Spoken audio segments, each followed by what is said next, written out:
In 2010, there was a YouTube channel called Mr. Anime. Its owner appeared to be an ordinary young man making review content and talking passionately about anime and movies. But the thing this person was hiding inside was strange, and behind the camera, he was a completely different person. So who was this person? What exactly did he do? And what is the story of Mr. Anime, or Triseller? Hello everyone, I'm Mr. Anime, and boy, do I have a show for you. Anime was one of the first people to start creating content on YouTube, starting roughly from 2008 to 2010. His clips were mainly anime reviews, and sometimes he would make comedic skits and act. Inuyasha, this is water. I promise you'll get better if you drink. It'll cure any cold in an instant. Are you dumb? You think water's gonna help a cold? Man, why did I call you over? You're so useless. You might not feel that way after you felt how sharp my blade is. Oh, come on now, Inuyasha. Drop the sword. Gradually, his channel gained followers, and he started taking another path, and no one really knew what was going on in his mind or what Trisellers was thinking. Trisellers was born on August 3rd, 1989. His parents' names were James and Laura Ellers, and he had a brother named Mark, who was 4 years older. The Ellers family was a typical family in America because his father was a teacher, his mother worked at a local newspaper, and their house was like any other house in America, nothing special. However, the environment around them was rural because they lived in the city of Waller in the state of Texas. Regarding Tri, he faced some problems because he dropped out of college and couldn't find a job. The reasons for leaving college were unknown. During this period, Tri described himself as a NEET. He described himself as isolated and socially failing, and he always had issues with his father because he had no job and was not doing anything in life. According to his ex-girlfriend, Tara, who knew Tri since 6th grade, he was quiet and withdrawn in school, did not participate in school activities, and was not popular. But he had a small circle of friends and was kind to them. The only thing known about him was that he was excessively interested in anime and movies. She also said he was introverted, but if you talked to him or interacted with him, he would welcome you. However, his aunt described him differently, saying he was eccentric, but she didn't tell his parents because James, Tri's father, was somewhat reserved and valued privacy, so she didn't interfere. She also mentioned James took some unknown medications for a medical condition, but it wasn't clear what exactly they treated. On September 14, 2006, Tri opened a YouTube account, and then from 2008 to 2010, he started under the name Mr. Anime, uploading videos. YouTube became for him a refuge from the pressures he faced because he could talk about his interests and create a community online sharing the same interests. He saw this as much better than how people in school viewed him when he talked about his interests, as before, no one paid attention. As for his personality on his channel, Tri didn't try to act like a fabricated YouTuber or create an exaggerated character just to attract an audience. He was very natural and not pretentious in content creation. He would just have a snack and watch an episode of his series as if he were live streaming on Twitch or Kick. This was all in 2010 and wasn't common at that time, unlike today. Now, some of you may say something like, Mr. Anime, please, give Inuyasha a break, But no, if they'd given me a break 100 goddamn episodes ago, it wouldn't be a problem. But the show keeps going, it's obnoxious, it gets annoying, Naraku never dies, in the movies he never dies, in the manga he's still not dead. What else is there to say? After roughly 323 videos of reviews and discussions about movies and anime, he managed to reach 1 million total views across all his videos because he was among the first channels creating this type of content. Tri wasn't just a YouTuber, but a trusted source for his followers, who saw him as sincere and passionate, not exploiting them. But probably most of you know that by now. And this video is not going to be a re-review of Inuyasha. I'm just going to talk about why I have a love-hate relationship with this show, and I do own all of the Inuyasha, all of it, all the DVDs. Of course, alongside his original content, sometimes he acted in scenes with his older brother Mark, whom he considered one of his closest people. But as mentioned, Try was natural, which allowed him to speak very openly in front of his followers. For example, one of the things he talked about on his channel outside his usual content was mass shootings in America, which were increasing at the time. Try spoke in one of his videos about this and expressed his concerns. Season 2 here, and today I'm ranting on something a little bit, right? Yes, I'm ranting on something a little bit anime unrelated. I'm ranting on all the shootings that have been happening. Pittsburgh, New York, Alabama, California. It's like every day I get online and click open Yahoo or whatever I open and let the publicity fill my mind with bad thoughts about the place I live. But I'm a firearms owner myself, but it is a little bit disturbing to know that you could be a victim in something like this at these times. All the people that were victims, you think it won't happen to me, but sometimes it does. In this video, Try thought that anyone could become a victim of a random shooting at any moment. Despite discussing this unrelated topic, he continued to post his usual videos. Over the years, his videos gradually changed and his tone became darker, with his style somewhat altered. Almost everything on his channel, from the main content to the simplest elements like video intros and editing, changed. In 2010, his followers noticed these changes. For example, they observed that Try began describing how their pets at home started disappearing without explanation. He posted on Facebook that he and his family were looking for the family rabbit, but what the followers didn't know was that all these strange changes were hints of something bigger he was planning.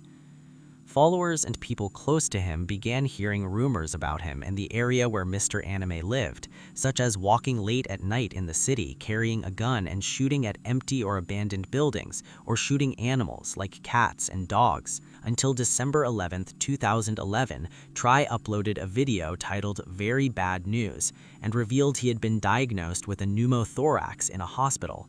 This condition causes lung collapse due to a hole in the lung.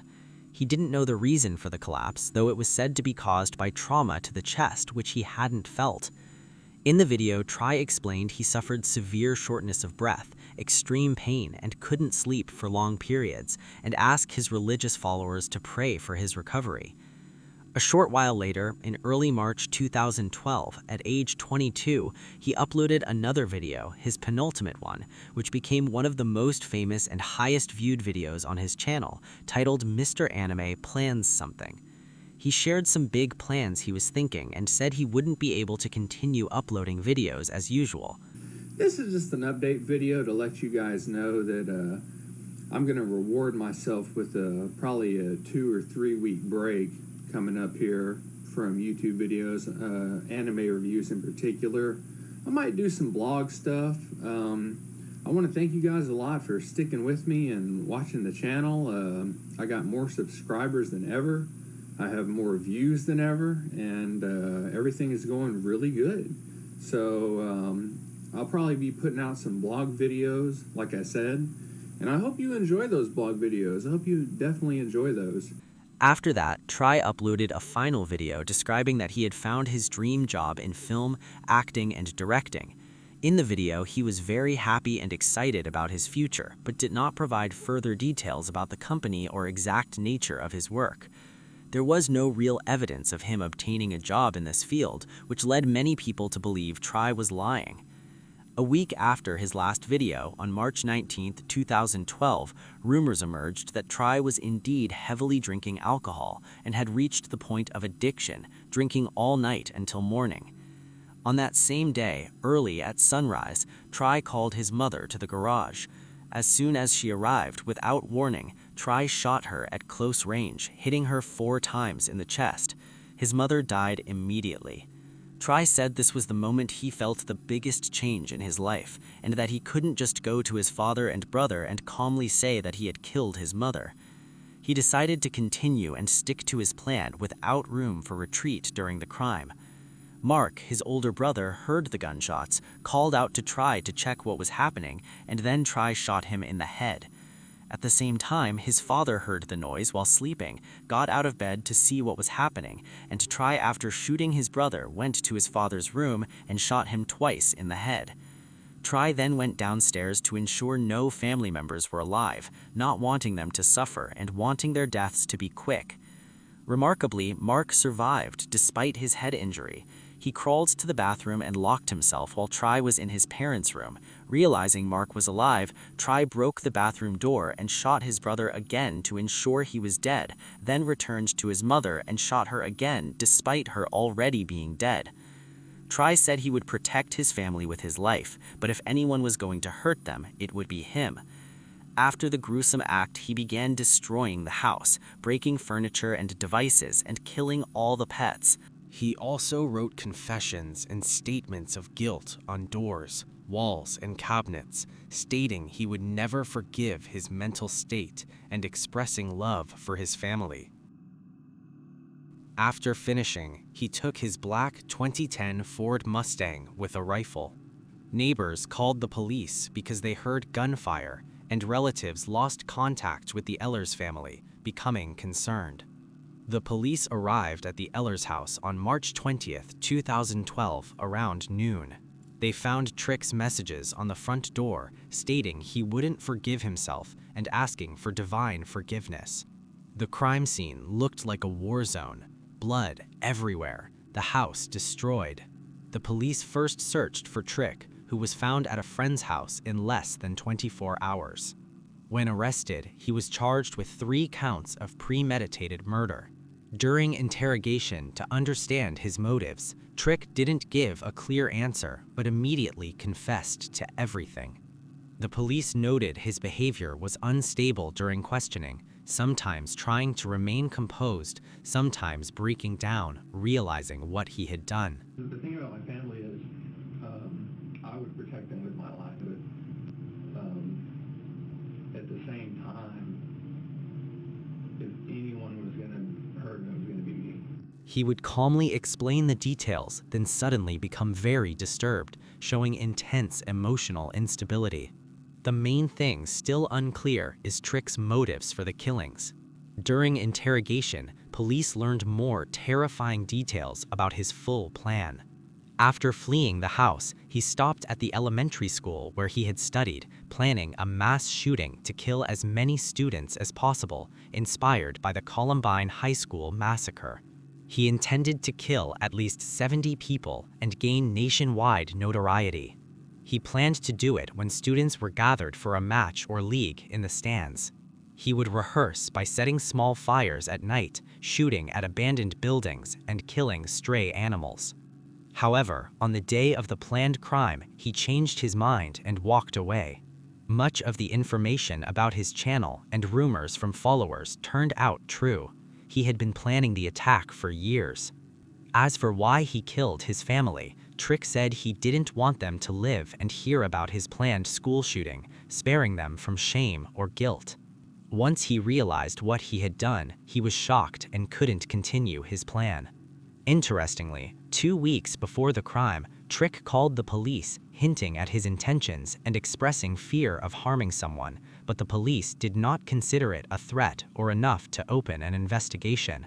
A former high school friend, now a police officer, said Trick called, asking if it was legal for civilians to wear bulletproof vests. This was all 1 week before the crime. These events show Trick's intent had existed for a long time. When the police searched the Ehlers house, they found his computers, notebooks, and many notes. He was obsessed with serial killers, rating their crimes and actions like anime reviews.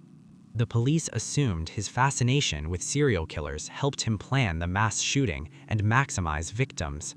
The Columbine massacre was his primary reference. He even collected pictures of the school to plan the attack. After his arrest, he was sentenced in 2012 to life imprisonment without parole. Over the years, rumors circulated that he had died in prison, but in reality, Trick is still alive, imprisoned in Texas with the most violent and psychologically unstable criminals. It's believed he deteriorated mentally there as well. Today, his YouTube channel still exists.